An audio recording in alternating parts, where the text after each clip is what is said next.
In the late 60s, Sean Connery played James Bond in the movie Goldeneye. Physically, this was what an attractive male looked like. Actors like Clint Eastwood, Burt Reynolds, and John Travolta were the masculine icons for their physique, an athletic, natural built, not bulk heavy, thick, broad shoulders, a defined chest, and minimal fat. But nothing extreme or freakish. Guys like John Travolta were slim and nimble. There was an emphasis on functional strength, the look of someone who moved well, not someone who lived in the gym. Facial hair was big too, thick mustaches, beards. You don't need a chiseled jawline or perfect teeth whiteness. Chest hair, arm hair, body hair in general was masculine and desirable, not something to obsess over removing. The vibe was effortless. Like you trained, sure, but it didn't consume your life. You'd still have a beer, smoke a cigarette back then, live a normal life, and look like a leading man. There was no obsession with single-digit body fat, no viscerality of as a status symbol, no need to be on all the time for Instagram. If that's what the ideal looked like 50 years ago, just a fit guy living a normal life, what's changed? And more importantly, why did we decide that that wasn't enough anymore? Because somewhere between then and now, we've created a standard so extreme that even the guys who built bodybuilding itself back in the 70s say they regret some of the choices they've made. In my head, it's like, I'm going to win this show or I'm going to die. Bodybuilding could be a very ugly world that people aren't aware of, shit that goes on. To think that he's in this soil right now is making me a little emotional. If you are pushing the envelope full tilt in the open bodybuilding division, you would be lucky to make it past 45 years old. There's at least 5 deaths. Don Youngblood, Nasser El Somebody, Dallas McCarver. I'm shocked now with how much trenbolone people use. So where did this obsession come from? And what's its actual cost? Here's what I want you to think when watching this episode. Are you working towards something, or are you working because of something? If it's towards a number on a scale, a certain look, a six-pack, if there's an end to the goal, what happens when you get there? Does it stop, or do you just keep moving the goalpost again and again? But if you're working because you love how your body feels when you move, because the process itself is the reward, that's sustainable. That's life. So which one are you actually doing? The 70s gym laid the seeds for the modern day concept of looksmaxing, golden era of bodybuilding. In the current gym culture we have today, that's not the gym culture it was like back then. It wasn't filled with social media, a place to perform for the algorithm. It was a temple for a specific obsession, getting bigger. Gold's Gym in Venice Beach became the epicenter of this.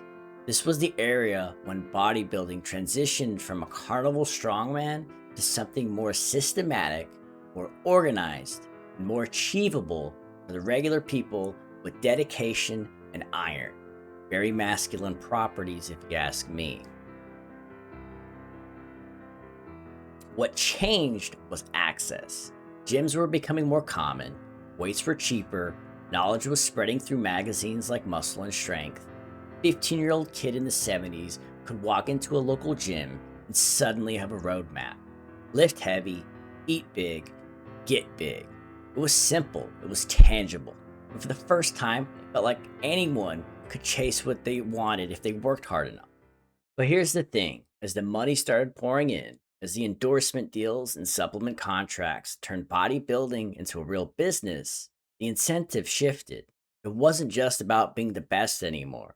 It was about being marketable, being the guy who could sell magazines, sell supplements, and sell a lifestyle. And that kind of influence, that kind of power, it demanded more than genetics could deliver. So the athletes leading this movement started chasing something bigger. Nobody was really talking about this yet. And the template was being set, money first, image second, and the pharmaceutical cost trailing quietly behind, invisible to most people watching from the outside. As of today, The global health and fitness industry is valued at about $140 billion. And this explosion started in the 70s. So what was fitness before all this money was on the table? For the industry, for the marketing, for the obsession. What we're gonna do right here is go back, way back into time. Here's what I want to know. When did fitness stop being about becoming a better person and started becoming a better product? Because the Greeks figured something out that we've completely lost. As you guys can tell by now, I'm a huge fan of ancient civilizations, Greeks being one of them. So here we are. Look at these. Yes, they're muscular, they're aesthetic, but here's the difference. The Greeks didn't carve these statues because they were obsessed with looking a certain way. They carved them because the body was seen as a reflection of the mind.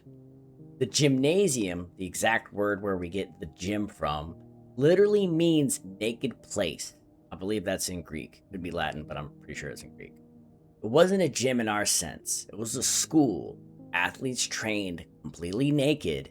Yeah, no AC was invented, sure, but it went deeper and more practical than that. It was philosophical. You couldn't hide. No status symbols, no pretense, no image to protect. Just your body and your character. That vulnerability forced honesty. It made you equal. And under that same roof, you trained your mind to, philosophically, rhetoric, and athletes all together. The physique was the byproduct of becoming a complete person, not the end goal itself. This wasn't abstract either. It was a literal practice. A young Greek man would spend his morning in the wrestling pit. Later in the afternoon, in debate, studying rhetoric, under the same teacher who watched him train. Plato himself was a wrestler before a philosopher. His name literally means broad-shouldered, or just broad, a nickname he got from his wrestling coach. Discipline in one area builds discipline in another. You couldn't master your body without mastering your mind. That's why the statues look the way they do. Strong, but restrained. Powerful, but not indulgent. Even the details reflect it. Smaller genitalia was actually considered a refined marker that you were intellectual and disciplined above just being physically based. The body served the mind, not the other way around.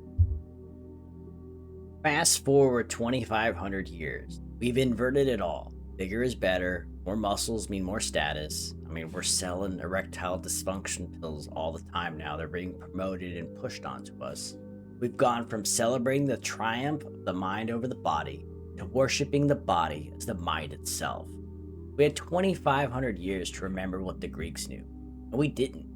Now it's clearer than ever what actually passes for an ideal masculine figure today. We had the blueprint, balance, philosophy, the body as a tool for the mind, complete. That's not what the modern male physique has become. Instead, we built an industry that sells a promise. Buy this program, take this injection, follow this diet. And what you get in return is the illusion of control. But the cost? That comes later. Loosely regulated pharmaceuticals, organ failure, and early death. A body destroyed in the pursuit of an image that was never real to begin with. And the system doesn't care, because by then, you've already paid. I maximize all metrics of my life. I've just come to the conclusion, based on anecdotes, based on numbers, that looks are the most important metric, and it would be insane to not prioritize them. He began injecting testosterone at just 14 years old, claiming that natural puberty wasn't optimized for the modern world. I started with 300 milligrams of testosterone, and I did that for a while, up until I was 16. I'm 100% confident that I made the right decision in my life, and I'm so glad that I look a little bit more mature. Today at 19, he's garnered a massive audience online, where he says that everything in life is determined by one thing. So it's $35,000 for a double jaw surgery with full facial implants. I know the amount of money that I'm investing will pay itself off to a huge degree. This is pure vanity at its climax. Clavicular isn't an accident. He's the product of a system that rewards exactly this. Extremism, vanity, and self-destruction, packaged as inspiration. He gets followers from pushing harder, sponsorships from being extreme, influence for doing what most people won't. And that's the same playbook from 50 years ago. The 70s bodybuilders chased steroids because the money and power demanded bigger, more extreme, more impossible. Clavicular does the same thing, just with TikTok and Instagram instead of those magazine covers. The incentive structure hasn't changed. It's only gotten more efficient, more ruthless, and more addictive. And it keeps working because we keep watching and we keep clicking. We keep rewarding the extremism. So the question isn't why clavicular is like this. The real question, why do we keep building systems that turn people into this? Here's what happened. 50 years ago, bodybuilding was niche, and then money entered the room. The industry exploded. $140 billion today globally. And somewhere in that explosion, we forgot something fundamental. Why we are training our bodies in the first place. The Greeks knew it. It was about becoming a complete person, about discipline and building character, about the body serving the mind. But we've built an industry on the complete opposite.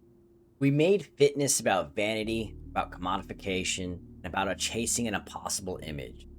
And what's the cost of that shift? We've lost the internal purpose entirely. Eric English, the now 16-year-old that went from this to this and has millions of followers. And unfortunately, Eric is a victim of the current fitness industry. Yesterday, Eric posted a story, first day learning to drive, my dad let me use his van.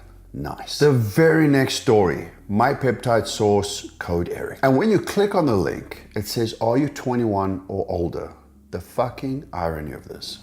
That's exactly what clavicular represents. A guy barely in his 20s promoting shallow, superficial, vanity messages aimed directly at kids and teenagers who are still figuring out who they are. He's not teaching discipline. He's not teaching balance.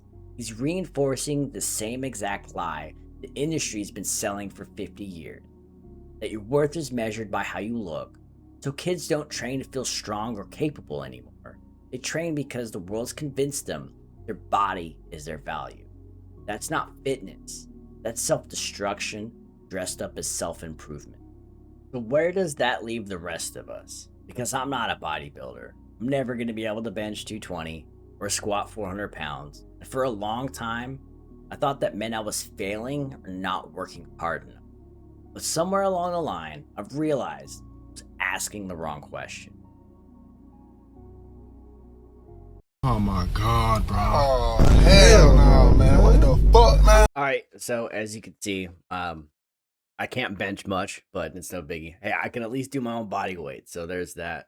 But yeah, I'm like what 5'8", 155 pounds on average. The most I ever got to is like 170, 180. But I'm never gonna be hitting these numbers or looking as aesthetic as some of these people that are just pushing content that they're doing. But that's not what fitness means for me. I'm at the point I just had my 35th birthday. It's functionality, man. I have been in and out of the ER room now a couple of times. Torn meniscus 2 times, as you can see with the kind of the mobility hip stuff and knee stuff I'm working on over here. That's what it is for me, man. I want to be able to maintain my functionality until my 70s. I think that's really what the message should be for fitness, and unfortunately, it's not that. It's what can I get now? What can I do now? What's it for me instantaneously?